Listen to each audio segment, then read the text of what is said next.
When I returned home from my business trip at 4 a.m., I was shocked to find the house empty.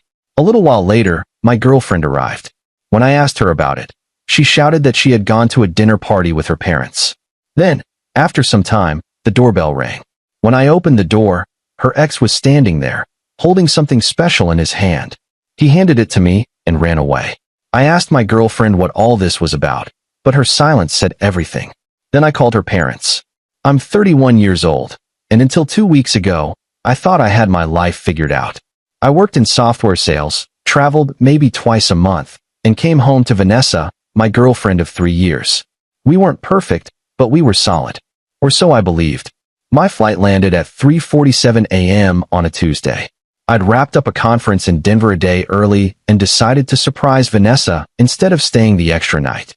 The keynote speaker had canceled, and half the attendees had already bailed by Monday afternoon.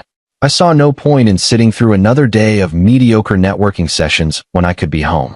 The Uber dropped me off at 4:03 a.m. Our street was dead quiet, just the hum of a distant highway and the occasional dog bark. I expected to see our bedroom light off, maybe the hallway night light on like always. But when I unlocked the door, the house felt wrong. Not just dark, empty. The kind of empty that has a presence. I flipped on the kitchen light. Her keys weren't on the hook. Her shoes weren't by the door. The coffee maker was cold, no timer set for the morning like she usually did. I checked my phone. No texts. No missed calls. Nothing. I walked upstairs, half expecting to find her asleep, but the bed was made. Not slept in and remade. Just made. Like no one had been there all night. The decorative pillows were perfectly arranged, something Vanessa only did when she was leaving the house for the day. I sat on the edge of the bed and called her. It rang 4 times before she picked up, her voice groggy and irritated. Hello. Hey, where are you? There was a pause. Too long. What do you mean, where am I?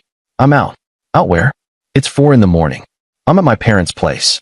We had a dinner thing and it ran late, so I just stayed over. Why are you even awake? I came home early. I'm at the house right now. Another pause. Then her tone shifted, sharper. You came home early? You didn't tell me. I wanted to surprise you. Well, I'm not there. I'm at my parents'. I'll be back in the morning. Vanessa, it's Tuesday. Your parents live 20 minutes away. Why didn't you just come home? Because I was tired, okay? Jesus, what is this, an interrogation? I rubbed my face. I'm just asking. Well, stop. I'll see you later. She hung up before I could say anything else. I sat there staring at my phone. Something about her voice didn't sit right. The defensiveness. The irritation. I'd been with her long enough to know when she was hiding something, and this felt like that. She'd done the same thing 6 months ago when she'd secretly bought concert tickets as a surprise. That same edge in her voice when I'd asked about her credit card statement. But this felt different. Darker. I tried to sleep, but couldn't. By 5:30 a.m., I gave up and made coffee. I kept replaying the conversation. The way she'd said, I'm out first, before clarifying. The way she'd turned it around on me, like I was the one being unreasonable. I sat at the kitchen table, watching the sun rise through the window, feeling a knot tighten in my stomach. At 6:47 a.m., I heard her car pull into the driveway. She came in through the garage, still in the same jeans and sweater she'd been wearing when I left 3 days ago. Her makeup was smudged, her hair pulled into a messy bun. She looked exhausted. There was a coffee stain on her sleeve I didn't remember seeing before. Hey, she said, not meeting my eyes. Hey. She walked past me into the kitchen, poured herself coffee, leaned against the counter. You're up early. Couldn't sleep. Yeah, well, neither could I. I watched her. So you stayed at your parents'? Yes. I told you that. All night. She looked at me then, her expression tight. Why are you asking me this again? Because it doesn't make sense. You've never stayed there on a weeknight. You hate their guest bed. You literally complain every time we visit that it kills your back. Well, last night I did. Is that okay with you? Vanessa. What? She slammed her mug down. What do you want me to say? That I'm lying? That I wasn't at my parents'? I was there. We had dinner. It went late. I stayed over. End of story. Why are you getting so defensive? Because you're acting like I did something wrong. We stared at each other. Her jaw was clenched, her hands shaking slightly. I'd seen her angry before, but this was different. This was panic dressed up as anger. The way her eyes kept darting to the door, like she wanted to run. Fine, I said. Forget it. She grabbed her coffee and went upstairs. I heard the shower turn on a few minutes later. I stood there in the kitchen, my gut churning. I wanted to believe her. I wanted to let it go. But I couldn't. The pieces didn't fit. I pulled out my phone and almost called her parents, then stopped myself. What would I even say? At 7:23 a.m., the doorbell rang. I wasn't expecting anyone. UPS didn't come this early. Neither did the mail. I walked to the front door and opened it. Standing on my porch was a guy I recognized immediately. Vanessa's ex-boyfriend, Connor. Tall, dark hair, same smug face I'd seen in old photos she used to have on Instagram before we got serious. He was wearing a wrinkled t-shirt and jeans, like he'd just rolled out of bed. He was holding a small black USB drive. "Hey man," he said, his voice awkward. I think you need to see this." He held out the USB drive. I didn't take it. "What is this? Just look at it." "I'm sorry." He turned and jogged back to his car before I could say anything else. I watched him drive off, the USB drive still in his hand, then realized he'd dropped it on the doormat. I picked it up. It was warm from his palm. Upstairs, the shower was still running. I went into my office, plugged the drive into my laptop, and opened it. There was a single folder labeled "Last Night."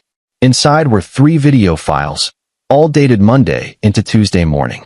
I clicked the first one. The video was time-stamped 11:34 p.m., Monday night. It was dashcam footage from a car parked across the street from a house I didn't recognize. The angle showed the front door clearly. The porch light was on, illuminating everything. At 11:41 p.m., Vanessa walked out. She was wearing the same jeans and sweater. Behind her was Connor. They stood on the porch, talking. I couldn't hear what they were saying, but their body language was relaxed, familiar. Then he leaned in and kissed her. Not a peck. A real kiss. She kissed him back, her hand coming up to his chest. I felt like I'd been punched. The second video was from 1:18 a.m. Same angle. Connor's car pulled up to the curb. Vanessa got in the passenger seat. They sat there for a few minutes, talking. I could see them through the windshield, her gesturing with her hands, him nodding. Then she leaned over and kissed him again before getting out and walking to her own car parked down the street.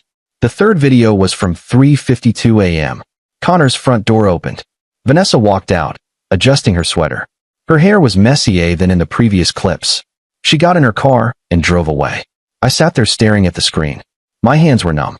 My brain couldn't process it. I replayed the videos. Watched her kiss him.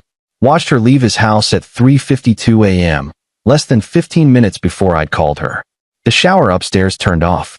I heard her moving around in the bedroom. Drawers opening and closing. The hairdryer turning on. Normal morning sounds that now felt like lies. I sat there, frozen, the USB drive still plugged into my laptop. She came downstairs 10 minutes later, dressed in clean clothes, her hair wet, but styled. She'd put on fresh makeup.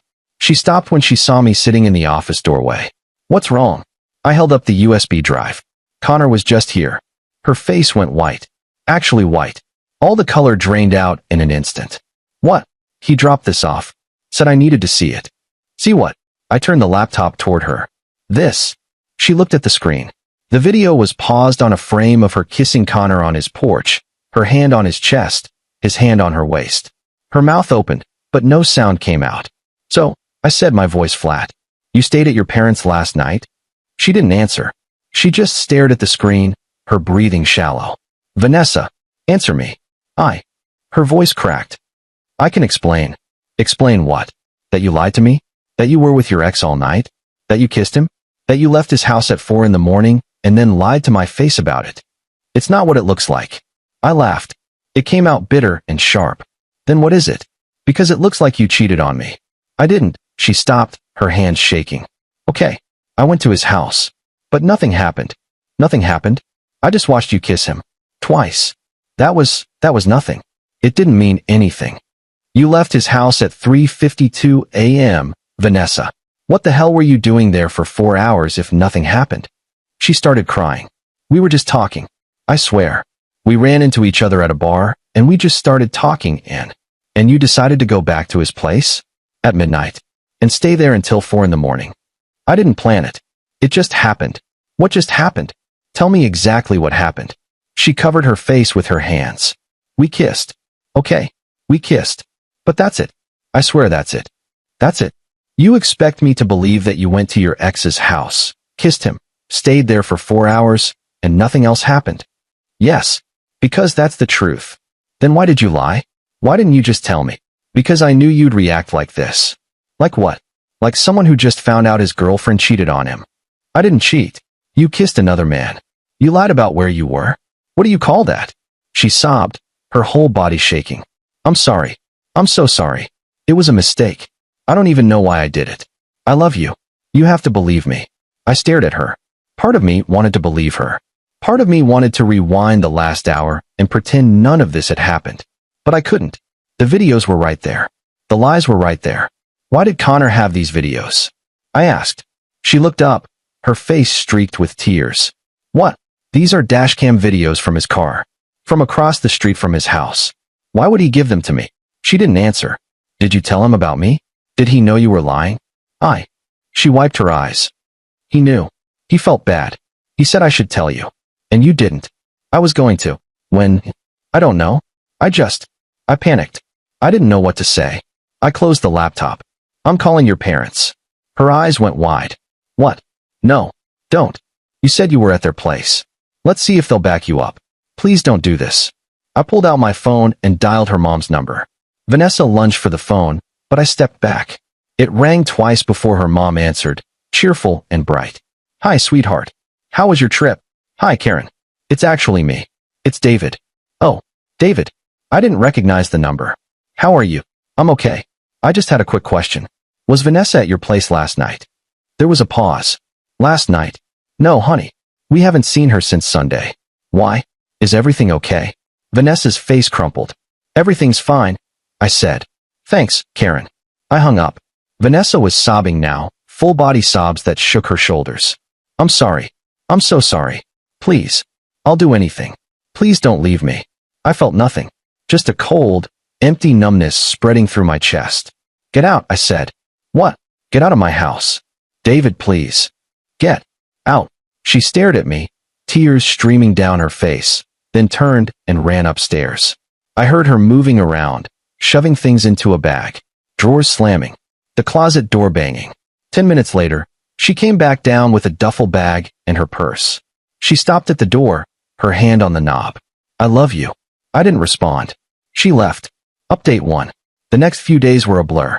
I called in sick to work, told them I had food poisoning. I couldn't eat. I couldn't sleep properly. I'd doze off for an hour, then wake up thinking about her, thinking about them. I replayed the videos over and over, torturing myself with the details. The way she'd smiled at him. The way she'd leaned into the kiss. The timestamp, 3:52 a.m. 11 minutes before she answered my call and lied. On Thursday, Connor texted me. I know this is weird, but can we talk? I didn't want to, but I needed answers. I needed to know the full truth, not the sanitized version Vanessa had tried to sell me. We met at a coffee shop near his place. He looked uncomfortable, his hands wrapped around a mug he wasn't drinking from. His leg bounced under the table. I'm sorry, man, he said. I didn't want to get involved. But I couldn't just let you not know. Why do you even have dashcam footage of your own house? He sighed. Someone keyed my car a few months ago. Scraped asshole down the driver's side. I set up a camera to catch them if they came back. I didn't even check the footage until yesterday morning when I was deleting old files. Then I saw her car, and yeah. How long has this been going on? I don't think it has been. She texted me out of the blue 2 weeks ago.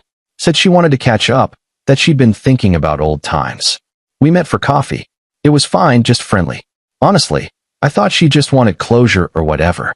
Then Monday night she called me around 10, said she was at a bar nearby, asked if I wanted to join. I did. We had a few drinks. She started talking about how things felt stale with you guys, how she wasn't sure about things anymore. She said she missed me. One thing led to another. Did you sleep with her? He looked down at his coffee. Yeah. The numbness cracked. I felt rage flood in, hot and sharp, crawling up my throat. She told me nothing happened. I'm sorry. I thought you should know the truth. That's why I brought you the videos. I felt like shit about it after. Still do. I stood up. Stay away from her.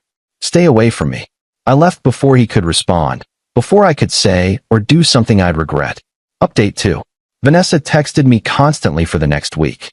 Paragraphs of apologies, explanations, justifications. I ignored all of them. She showed up at the house twice. The first time, I watched through the window as she rang the doorbell for 5 minutes straight. The second time, she left a bouquet of sunflowers on the porch, my favorite. I threw them in the trash. On the 10th day, she called from her mom's phone. I picked up without thinking, assuming it was Karen. David, please. Just let me explain. I almost hung up. But something stopped me. Maybe I needed closure too. There's nothing to explain. I made a mistake. I was drunk and stupid, and I wasn't thinking. It meant nothing. It meant something to me. Please. I'll do anything. Therapy. Whatever you want. Just give me another chance. Why should I? Because I love you. Because we've built a life together. Because 3 years can't just disappear because of one night. You're right, I said. 3 years can't disappear. But you made sure they did. I hung up. She tried calling back twice. I blocked her mom's number. 2 weeks later, I found out from a mutual friend that Vanessa had moved back in with her parents. Connor had blocked her number after she'd tried to rekindle things with him, apparently convinced they should be together now. She'd been calling our mutual friends, trying to get them to convince me to take her back. None of them would. Most of them had stopped responding to her altogether. I packed up her remaining things, clothes she'd left in the back of the closet, toiletries, a few books, the framed photo of us from our trip to Portland. I dropped them off at her parents' house on a Saturday afternoon when I knew she'd be at work. Her mom answered the door, her eyes red and puffy. She really does love you, Karen said, taking the box from my hands. Maybe, I said, but not enough. Karen nodded slowly. I'm sorry. For what it's worth, we had no idea. She lied to us too. I know. I drove home. The house felt bigger without her stuff in it. Emptier. But not in a bad way. Just different. Quieter. I could breathe easier. I still have the USB drive. I don't know why I kept it. Maybe as a reminder. Maybe as proof that I'm not crazy. That it really happened. Sometimes late at night, I think about deleting the files, but I never do. Sometimes I wonder if I should have given her a second chance. If I was too harsh. If 3 years should count for more than one mistake. But then I remember the way she lied to my face at 4 a.m, the way she looked me in the eyes and got angry at me for questioning her. And I know I made the right call. You can forgive a mistake. But you can't forgive someone who looks you in the eye and lies when the truth is standing on your doorstep with a USB drive in his hand, when the evidence is time-stamped at 3:52 a.m., when they've already planned exactly what story to tell you before you even ask the question.